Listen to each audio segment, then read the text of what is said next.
दोस्तों, मैं अधिवक्ता स्वाति जैन जूडिस लीगल एसोसिएट में आपका एक बार फिर से स्वागत करती हूँ। आज मैं बात करने जा रही हूँ कि बिना तलाक के भी पति पत्नी अलग हो सकते हैं। क्या उन्हें किसी भी प्रकार से तलाक लेने की आवश्यकता नहीं है। आज हम जिस केस की बात कर रहे हैं उस केस में कुछ परिस्थितियां ऐसी घटी कि जहां हाई कोर्ट के द्वारा ये कह दिया गया कि इनका विवाह मान्य नहीं है, लेकिन इन्हें तलाक लेने की भी आवश्यकता नहीं है। ये अपने आप में स्वतंत्र हैं। आज हम इसी पर बात करेंगे। जानकारी पूरी पाने के लिए वीडियो में बने रहिए और अगर अभी तक आपने मेरे चैनल को सब्सक्राइब नहीं किया है तो प्लीज़ मेरे चैनल को सब्सक्राइब कर लीजिए ताकि आने वाली वीडियो की नोटिफिकेशन आपको मिल सके। चलिए मैं बात करती हूँ कि आखिर तलाक का आधार क्या था। तलाक अगर हम जनरली बात करें तो तलाक दो ही तरीके से हो सकता है जहां पति पत्नी विवाह विच्छेद करवा सकते हैं। अगर विवाह हो गया तो एक तो आपसी सहमति से और दूसरा एक तरफा। तो आपसी सहमति में तलाक होना बहुत आसान है, क्योंकि जब दोनों ही पार्टनर नहीं चाहते एक दूसरे के साथ रहना तो वहाँ परिस्थितियां ऐसी होंगी कि कोई उन्हें किसी भी प्रकार से साथ नहीं रख सकता, तो इजीली तलाक हो जाता है। लेकिन एक तरफा तलाक की हम बात करें तो वहाँ पर ऐसी परिस्थितियों से गुजरना पड़ता है कि जहाँ आप चाहें या ना चाहें आपको वो सारे मापदंड जो न्यायालय के द्वारा आपके सामने रखे जाएंगे उन्हें आपको पूरा करना ही होगा।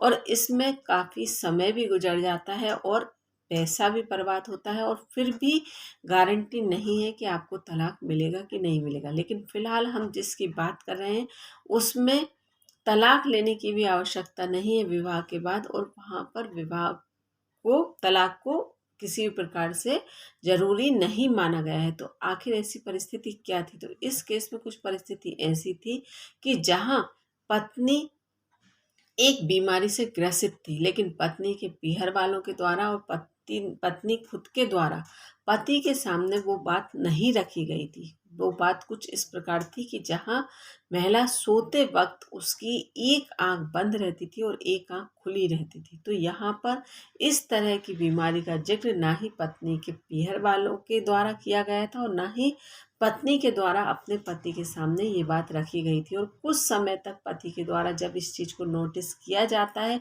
और पत्नी से डिस्कस किया जाता है तो पत्नी के द्वारा ये कहा जाता है कि हाँ, मुझे ये एक बीमारी से मैं ग्रसित हूँ और ये मुझे कि इस बीमारी का किसी भी प्रकार से कोई इलाज नहीं है और ये काफ़ी समय से है। तो यहाँ पर पत्नी के द्वारा पति से एक ऐसी बात छिपाई गई जो कि किसी भी प्रकार से उचित नहीं थी। तो इसी आधार पर पति के द्वारा कुटुंब न्यायालय का रुख किया जाता है और अपनी बात को रखा जाता है जहां तलाक की अपील लगाई जाती है। तो ऐसी परिस्थिति में कुटुंब न्यायालय के द्वारा कह दिया जाता है कि जब ऐसी परिस्थिति है तो ऐसी परिस्थिति में आपका विवाह ही शून्य हो जाएगा। मतलब यहाँ पर आपका विवाह मान्य नहीं रहेगा, नल एंड वाइल्ड करार दे दिया जाएगा आपके विवाह को। तो यहाँ पर आपको तलाक लेने की किसी भी प्रकार की आवश्यकता ही नहीं है।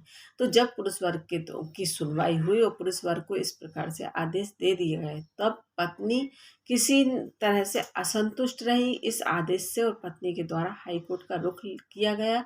और हाई कोर्ट में पत्नी के द्वारा सारी बातों को रखा गया, पति की सारी बातों को रखा गया। और जब हाई कोर्ट के समक्ष इन दोनों की बातों की सुनवाई हुई तो यहाँ पाया कि पति यहाँ सही है और पत्नी यहाँ पर गलत है। और यहाँ पर ये परिस्थितियों में हाई कोर्ट के द्वारा ये कहा गया है कि पति किसी भी प्रकार से गलत नहीं है और ये विवाह किसी भी प्रकार से मान्य नहीं है, ये विवाह शून्य है। और ऐसी परिस्थिति में इस विवाह में किसी भी प्रकार की तलाक की अपील लगाने की आवश्यकता नहीं है, ये विवाह अपने आप में शून्य है। तो यहाँ पर आपको ये परिस्थिति क्लियर हो गई होगी कि अगर इस तरह का आपका विवाह हो जाता है तो यहाँ पर जो कि यहाँ इस तरह से मतलब कि अगर दोनों पार्टनर में से पत्नी नहीं पति और पत्नी दोनों में से किसी भी प्रकार से ऐसी कोई बीमारी है जिसका कोई इलाज नहीं है और आपके सामने विवाह के समय तक